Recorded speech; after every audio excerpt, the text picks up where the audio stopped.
आप भी आओ बेटा, सुबेर भाई।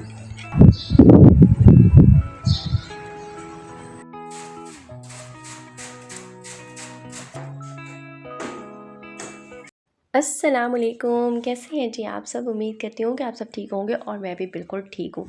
हाँ जी, रात का टाइम है। मेरे के ट्यूटर आके गए थे तो उनके ना बाइक में से कुछ पेट्रोल नीचे लीक हो रहा था, जिसके ऊपर फिर मैंने पानी डाल करके तो इसको साफ़ कर लिया। मैं किचन में थी, फिर मैं इसका व्लॉग बनाने लगी यार। फिर बाहर गई तो मौसम भी खैर अच्छे खासे बादल आए हुए थे और अच्छा सा था। बस जी अब ये नेक्स्ट मॉर्निंग और मेरे घर में सफाइयाँ हो गई हैं शुरू।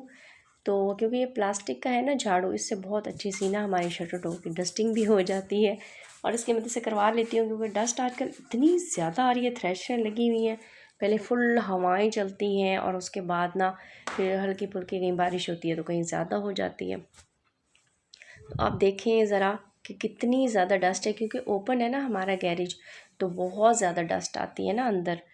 तो आज उस डायरेक्शन में हम सफाई कर रहे थे, क्योंकि जो ही उस कॉर्नर से इधर गेट की तरफ करते ना झाड़ू, तो वो सारी डस्ट उठ के पीछे जा रही थी, क्योंकि हवा चली थी ज़ोर से। तो अच्छा, आजकल ना मेरा तो कूड़े वाला नहीं आ रहा, इतना मुझे उस पर गुस्सा आता है। 2-3 दिन हो गए हैं कि कूड़े वाला नहीं आ रहा। वैसे हमारी गली में ना किसी किसी ने लगाया हुआ है और अक्सर लोगों ने नहीं लगाया हुआ, जबकि बहुत गलत बात है ना। बाहर इतना कूड़ा देखने में भी अच्छा नहीं लगता और बच्चे खेल रहे होते हैं, आना जाना हो रहा होता है, तो शॉप पर जब हवाएं चलती हैं तो उड़ रहा होता है। लेकिन आज बायसे मजबूरी, क्योंकि 2-3 दिनों से नहीं आ रहा था, तो आप देख लें कितना ज़्यादा डस्टबिन भरा हुआ ओवरलोडेड हो गया था। तो मैंने अपनी हेल्पर से कहा था कि आप जाके इसको ना बाय फ्री कर आओ, जो जहाँ के अक्सर लोग करते भी रहते हैं, लेकिन हमने और बाज़ घर वालों ने कूड़े वाला लगवाया हुआ है। बस आज मजबूरी थी, क्योंकि बहुत ज़्यादा हो गया था। तो फिर पता है आपको कि जब कूड़ा इकट्ठा होता है तो उससे एक स्मेल सी क्रिएट हो जाती है ना। आज काम की भी थोड़ी जल्दी थी, इसलिए कि मैंने कहीं जाना था।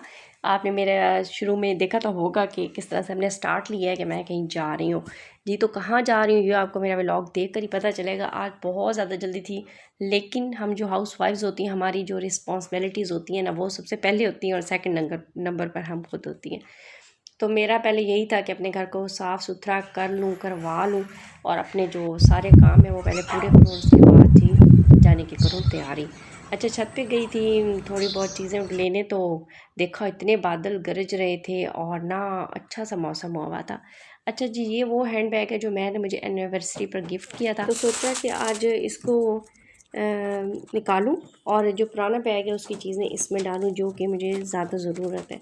वैसे पुराना बैग खोला तो उसमें तो खैर काफ़ी सारी स्लिप थी जो कि मैं संभाल के रखती हूँ कि शायद ज़रूरत पड़ जाए। और जो काम की चीज़ें थी उसमें थी कुछ ज्वेलरी और मेरा एक छोटा सा क्लच और आईडी कार्ड। बस ये मैंने कहा कि ये ज़्यादा इम्पोर्टेंट है, इनको डालते हैं।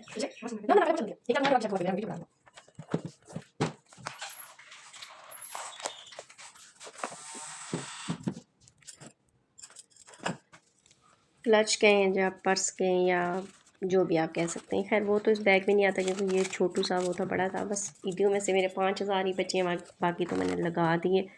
तो ये आज खाली करेंगे, क्योंकि जा रही हूँ अपने भाई के घर, तो मैंने कहा इसको साथ लेके जाऊँगी, यानी यही बैग यूज़ करूँगी। और जो बड़ा बैग है उसको भी फिर अपनी वार्डरोब में रख दिया कि उसमें भी काफ़ी ज़रूरत की चीज़ें थी। अच्छा जी, ये वही सूट है जो मैंने ईद के फर्स्ट डे पहना था।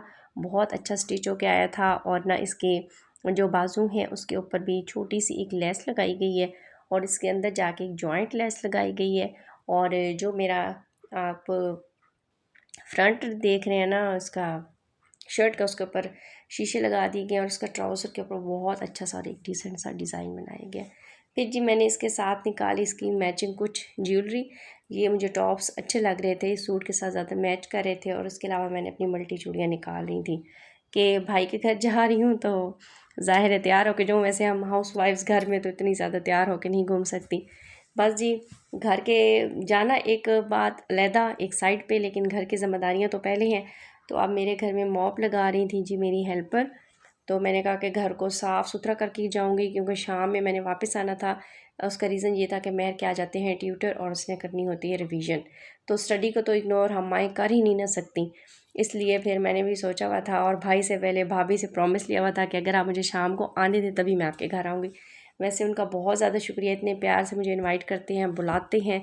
तो ये जी हाशिम के मम्मा बाबा ही हैं और आज मैं जा रही हूँ हाशिम के घर। तो कुछ मेरे पर्पस से ज़्यादा ही निकले हुए थे और मैं बहुत खुश हुई हुई थी।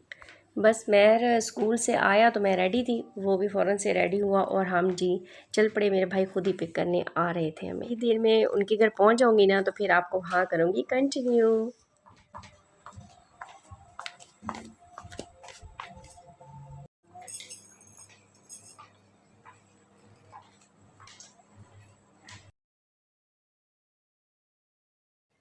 बस भाई आ गए थे बाहर और मैं जा रहे थे। मेहर के पापा ने कहा था कि मैं ना वहीं से आ जाऊँगा।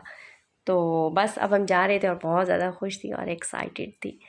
तो खैर बहुत मज़ा आता है जब हम अपनों के साथ मिलते हैं, मिल बैठ के टाइम स्पेंड करते हैं। दावत करने का या घर पे बुलाने का यही मकसद होता है कि हम मिल बैठ के टाइम स्पेंड करें।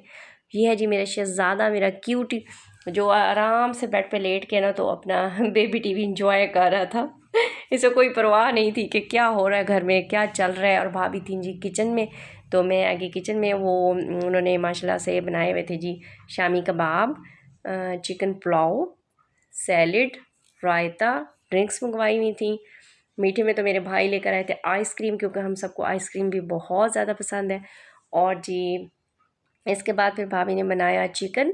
रोटी हम क्योंकि खाते नहीं हैं तो वो उन्होंने शाम के लिए बना के रखा था, जो कि मुझे साथ दिया था क्योंकि मैंने आ जाना था ना, तो वो इसलिए फिर उन्होंने सालन भी बना लिया था। चाय बनाई थी, हमने मिल बैठ के खाया पिया, बहुत मज़ा किया। तो इन भाभी की भी कुकिंग अच्छी है, वैसे सभी भाभीयों की अच्छी है। और ये थोड़े से नगेट्स थे क्योंकि हाशिम को दिए जाते हैं। हाशिम को डॉक्टर ने कहा हुआ है कि इसको ना आप ऐसी बनी हुई चीज़ें ज़्यादा खिलाया करें। तो कुछ फिर पड़े हुए थे तो वो मैं भाभी ने मेहर के लिए फ्राई कर दिए। हाशिम बहुत ज़्यादा टच हो जाता है मेहर के साथ, बहुत फ्रैंक हो जाता है। मुझे लगता है कि बॉय है ना, तो इसलिए शायद मेहर के साथ ज़्यादा अटैच होता है। और कज़न्स हैं ये नहीं, बच्चियाँ हैं तो वो इतनी ज़्यादा नहीं होती घुलती मिलती, लेकिन हाशिम इतना छोटा भी है ना फिर भी मेहर के आगे पीछे घूम रहा होता है। खैर जी मैं एक से एलर्जी है तो भाभी ने मेरे लिए अलग से शामी फ्राई किए हुए थे और सबके अलग से किए हुए थे। उनके अंडे में हुए थे तो मेरा मैदे में कभी कर देती हैं और कभी कर देती हैं बेसन में। खैर कल काफ़ी सारे दिल की बातें की, बहुत मज़ा आया। फिर जी ये बाबा के साथ हाशिम साहब मुझे छोड़ने आए थे और भाभी ने मुझे अच्छा सा जी डिनर साथ पैक करके दिया था। तो वो मैं आपको दिखा रही हूँ कि क्योंकि मेरे के ट्यूटर आने वाले थे तो उन्होंने कहा था कि आप ना ये खाना लेती जाएँ। और रोटियाँ हमने रास्ते से ही भाई ने मुझे होटल से ले दी थी। तो भाभी ने कुछ शामी कबाब और चिकन पुलाव, वो तो काफ़ी सारे कह रही थी ये भी ले जाएँ ले जाएँ, तो मैंने कहा नहीं आपकी भी फैमिली है ना, आप ही खाना पीना। तो सालन दिया, राइस दिए, रायता साथ दिया, शामी दी और रोटी हमने रास्ते में होटल से ले ली। तो बहुत मज़ा आया। मुझे भी उम्मीद है कि आपको भी मेरा व्लॉग देख के बहुत अच्छा लगा होगा। भाई के घर की बहुत एंजॉय किया, आप भी जाते होंगे करते होंगे, मुझे कमेंट करके बताया करें कौन कौन जाता है क्या करता है। तो मैं तो बच्चों के साथ बहुत ज़्यादा टाइम स्पेंड करती हूँ। खैर भाभी के साथ भी बहुत बातें की और ज़्यादातर थी व्लॉगिंग पे और आपके कमेंट्स पे। जो जो मुझे पॉजिटिव कमेंट करता है भाभी पढ़ती हैं, मुझे तारीफ़ कर रही थी कि कितने अच्छे आपके व्यूवर्स हैं। तो बस जी इसी तरह से मेरे साथ जुड़े रहें। या मुझे तो इजाज़त, अल्लाह हाफिज़।